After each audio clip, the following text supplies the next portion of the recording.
much for the invitation. And it's Leonardo Bonetti, on the Center for Music in the Brain here at Not Aarhus University. And my talk is not about dance, sorry for that, but it's about music. And music to understand the brain, and to try to understand especially memory and the brain mechanisms that allow us to memorize and recognize music. And then also I will talk about how we can use that to try to derive clinical implications from that. And I will also present a couple of studies that we recently conducted. Before going into those results, I often start my talks by asking this question. So why memory, music, and the brain? So in other words, why is it worth it to do what we do? And my answer is that investigating memory is very important to understand how the healthy human brain works. And if we understand that, which is already quite interesting from our perspective on its own, but especially if we understand that, then we have a certain baseline that we can use to understand what happens in aging, for instance, in healthy aging, so when there are no pathologies involved, but there is some kind of normal cognitive decline, but also what happens in pathological aging or in general in disorders of the brain and of memory disorders like dementia, for instance, or other kind of disorders. And the reason why we use music is because it turned out that music is actually a quite great tool to understand the brain, to study the brain. And especially when we want to study the brain in relation to complex cognitive functions like memory. And the reason why is that is, well, there are actually many reasons, but one of these is that music is organized in hierarchical sequences of sounds. So when we listen to music and when we understand music, we need to do quite a lot of different things. We need to perceive sounds, we need to interpret their meaning, we need to match them with what we already listened in the past, so to understand whether they are something that we know or not. And we need to make predictions about the sounds that we may listen based on what we listened before. Moreover, it's a sort of universal language, although there is some discussion about that, but I would say that at least within the Western world it's quite universal, and surely more universal than other languages. That means that if we develop musical memory paradigms in Denmark, then we can easily export them to other countries. It's in the Scandinavian world, or in Europe, and the Western world, and probably to some extent also in cultures that are different from the Western culture, and that also have different musical traditions. And this is a bit more technical, but it also elicits a quite good principle. So this is something that is very convenient for us. And with that, I will show you the result from the first of two studies. And the fancy title is Brain Spatial Temporal Dynamics of Musical Sequences, Long-Term Recognition. That means that whenever you go anywhere and you just listen to music, at some point, if you already know the music, you get the feeling that you know that. Like you enter in a mall or whatever place, and then there's some music playing, and you can always tell whether that music is music that you previously heard or not. So the goal of this study was to understand what happens in the brain when you do that. So what are the brain mechanisms that allow you to recognize music that you already know? And to do that, we recruited 83 participants, and we used two different machines. I guess you may be familiar with this one, the structural magnetic or the magnetic resonance imaging, because most people actually had to go into that machine at least once in a lifetime. And this is because this machine is very good to image different parts of the brain, so to get very high quality images that are very important for clinical purposes. And what we do here is that we record a very nice detailed image of the brain. And we combine that image with the data that we get from the magnetoencephalography, or MEG, this very big machine, this machine that looks like a big hat, and it allows us to collect the direct brain activity while people do a task.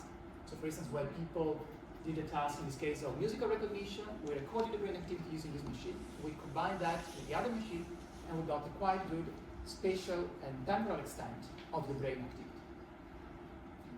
And we do that when we ask people to memorize something and to recognize something. And although today I'm going to focus only on the recognition part of this task, I will also tell you a little more about the encoding phase, which looks as follows. So we have some issues with the sound, so I will just play the sounds from my laptop. Just a second. Okay. It's not going to be great, but I think it should still be good enough. So what we asked people in this case was first to come to our lab and then to listen to this very short music piece, trying to memorize it as much as possible. Now we play that for you just to give you an example. how it sounded.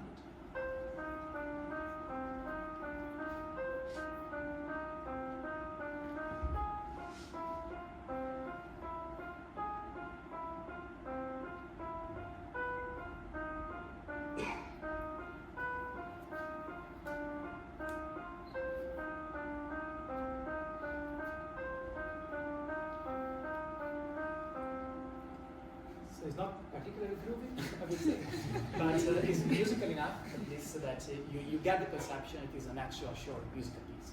So when people came and did this task, they were actually quite happy to do that because compared to other studies that we do in cognitive neuroscience, that was still quite well engaging. So people listened to that twice, trying to memorize it as much as possible. And after that, we had the recognition phase, which is the phase that I'm going to focus more today on. And in this case, what we did was isolating some short melodies, taking from the musical piece that the people listened to before, like this is the beginning, exactly the beginning of the piece, and then we created systematic variations. Because we didn't just want to understand what happens in the brain when you listen to something that you already know, but also what are the brain mechanisms that allow you to understand that something is different what we were listening to before. So this is the original musical piece, and then we had 4 different kinds of systematic variations. In the first kind, we kept the first tone the same, and then we changed all the other 4. And then in the second variation, we changed only the last 3 tones, or only the last 2, or only the last one. Now we just play for you an example of how it sounded. This is the memorized musical sequence. So you probably already recognize that was exactly the beginning of the piece. And then we have these different variations that are, well, in different extents from the original musical piece. That was the first one. The second one.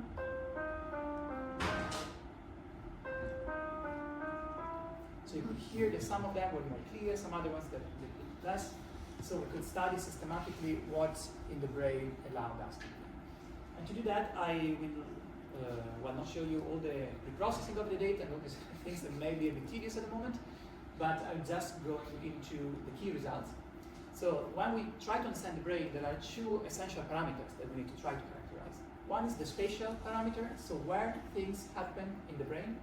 The other one is the temporal parameter, so when things happen in the brain. And what we did here was exactly that. We isolated 4 key parts of the brain, 4 key regions of the brain, and then we tried to characterize what was the activity that we recorded in those brain regions while people were doing the task.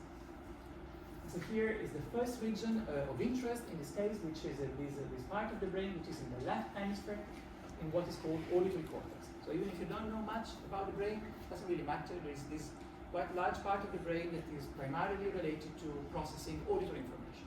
This is quite important, of course, for processing music. And here what I'm showing are these different time series that are related to the 5 kinds of musical sequences that I showed you before. So on the right we have the previously memorized sequences, and in these shades of blue and black, the 4 different kinds of variations. And just to help you to understand what we did here, I reported the onset of the different musical sounds forming the melodies, and these graphs are showing when in the melody we introduced the variation. So in this case, for instance, in the light blue case, we introduced the variation in the second sound, and so forth. What happens here is that, well, first, as you may remember, all the different melodies had the first sound that was the same. As a matter of fact, when you look at the brain activity is perfectly the same, which is a very good sanity check. After that, we introduced the variation in one condition, only one condition from tone number 2. And when we did that, we got this negative component here that was peaking very quickly and much stronger than for the other ones. And that happened at approximately 150 milliseconds after the presentation of the sound. So much earlier than you can actually be aware of anything. And your brain is already detecting that there is some kind of variation.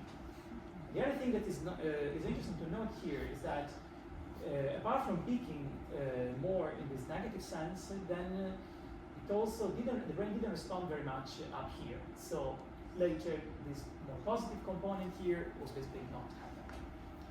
So when you listen to a variation, high negativity and then reduced positivity like this. And this is something that systematically happened in all the cases. When we introduced the variation here, we got this higher peak here, and then we didn't get the peak up here, and so forth. So systematically, we could see that in the variation, you got this very fast negative response in the auditory cortex, and then a reduced response, a reduced late response here. When we move to another brain region, which is a brain region that is related to more memory functions, and this is, includes the hippocampus, for instance, which is a very famous brain region that you may heard about, and other similar regions. We observe something similar. So when you introduce the variation at tone number 2, you got this positive, this stronger negative activity, and then you didn't get this positive peak up here, and so forth. Systematically, that happened for all of the different colors, so basically for all of the different conditions. The only condition that remain active, let's say, here in the positive peak was only the red one, so the previously memorized condition. So this is telling us two different things. That when you listen to a variation of a musical piece that you already know, the brain mechanisms that allow you to perceive that music is a variation is first this auditory cortex sending a very fast negative signal, and then a little bit later these higher order memory areas that are basically signaling this same signal but a little bit shifted over time. While on the other hand, when you listen to something that you already know, you have these positive components up here, first in the auditory cortex, and then in these higher order brain regions. And this is something that happens in the left hemisphere, but in a very similar manner, it happened also in the right hemisphere. Now, I'm not going to go too much into details here, but it's kind of almost the same thing that I was showing you before. So like in both hemispheres, we have these double process that happens when we listen to something that we previously memorized versus something. So the question is, of course, why is this relevant, apart from the fact that, well, we like the stuff, so we find that interesting, but why is it important? Of course, we understood what happens in the brain when we recognize previously learned music.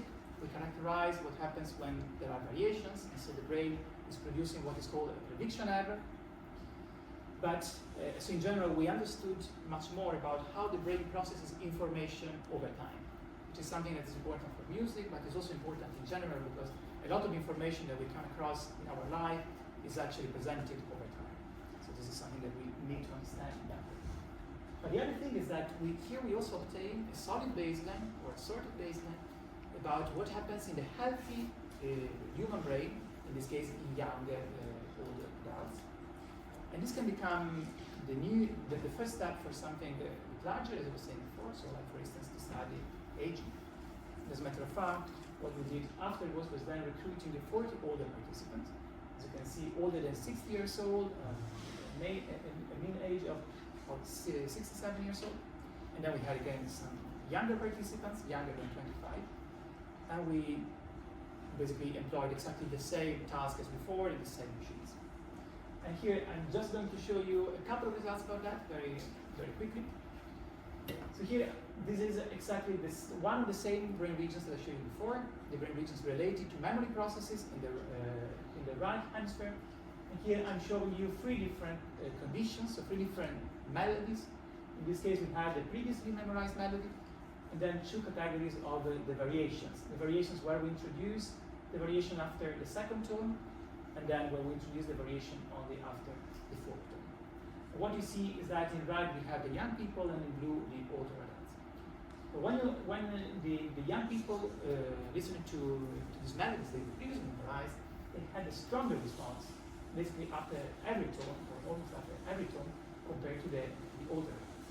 So in this case, we are seeing that basically there is stronger activity in the young adults, even when the older adults were perfectly healthy and still perfectly able to do this task. And similarly, when we had the variations, also in this case, we found these stronger responses for the young adults, and this is even more evident in this variation here. So you can see the much stronger red response compared to the blue one. So what happens here is that in these memory regions, older adults basically are showing just a reduced activity. And this could also be kind of reasonable because we know that there is some cognitive decline in older adults. So it's reasonable to see something similar in the brain. But the thing is not just that symbol, because then when we looked at the auditory cortex, like here, the auditory cortex in the left hemisphere, what happens is a bit more complicated, because we see that there is instead a stronger response for the older adults. So you can see in this case, the blue line is actually bigger than the red line. So it's not just that when people get older, they just have a cognitive decline, a decrease in brain activity, but the brain activity, when they memorize and they recognize music, is changing. So the auditory cortex is playing a stronger role, a more important role, and the memory processes are instead reduced in their engagement.